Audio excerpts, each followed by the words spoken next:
Hi hello నమస్తే welcome to lucky home skills. ఇవాళ మన కిచెన్లో బ్రోకలీ 65 ఈజీగా ఎలా చేసుకోవాలో చూపించేస్తాను. ముందుగా దీనికోసం ఒక బౌల్ తీసుకోండి. బౌల్లో హాట్ వాటర్ యాడ్ చేస్తున్నాను. వాటర్ అనేది హాట్గా ఉండాలి, వామ్గా కాదు.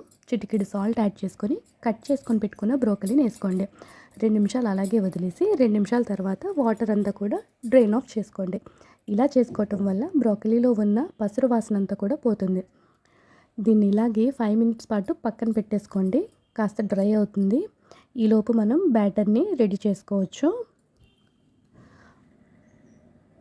ఒక బౌల్ తీసుకొని అందులో 2 స్పూన్ల మైదా, 2 స్పూన్ల కార్న్ఫ్లోర్ యాడ్ చేసుకోండి. మైదా ఇంకా కార్న్ఫ్లోర్ అనేది ఈక్వల్ పోర్షన్స్లో తీసుకోవచ్చు.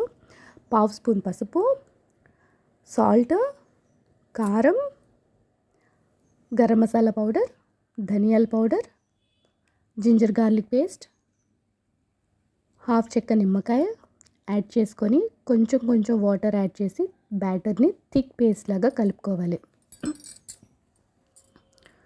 బ్యాటర్ అనేది థిక్గా ఉండాలి. అప్పుడే మనం తీసుకున్న బ్రోకలీకి పూర్తిగా కోట్ అవుతుంది. బ్రోకలీ అంతా కూడా ఇందులో యాడ్ చేసుకొని ఫైన్గా మిక్స్ చేసుకొని పెట్టుకోండి. స్టవ్ ఆన్ చేసుకొని ప్యాన్ పెట్టుకొని డీప్ ఫ్రైకి సరిపడా ఆయిల్ని హీట్ చేసుకోండి. ఆయిల్ హీట్ అయిన తర్వాత మనం తీసుకున్న బ్రోకలీని 1 బై 1 డ్రాప్ చేసుకోండి. వెంటనే గరిటె పెట్టి కదపొద్దు. ఒక 2 నిమిషాల తర్వాత మాత్రమే టర్న్ చేసుకొని కలుపుకోవాలి. ఫ్లేమ్ని హై టు మీడియం ఫ్లేమ్లో అడ్జస్ట్ చేసుకుంటూ 5 to 6 మినిట్స్ పాటు నీట్గా ఫ్రై చేసుకోండి.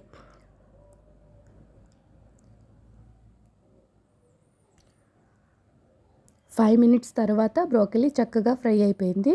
దీన్ని ఒక బౌల్లో ట్రాన్స్ఫర్ చేసుకొని డిష్ అవుట్ చేసుకోవటమే. వీడియో నచ్చితే లైక్ చేయండి. ఛానల్ని ప్లీజ్ సబ్స్క్రైబ్ చేసుకోండి.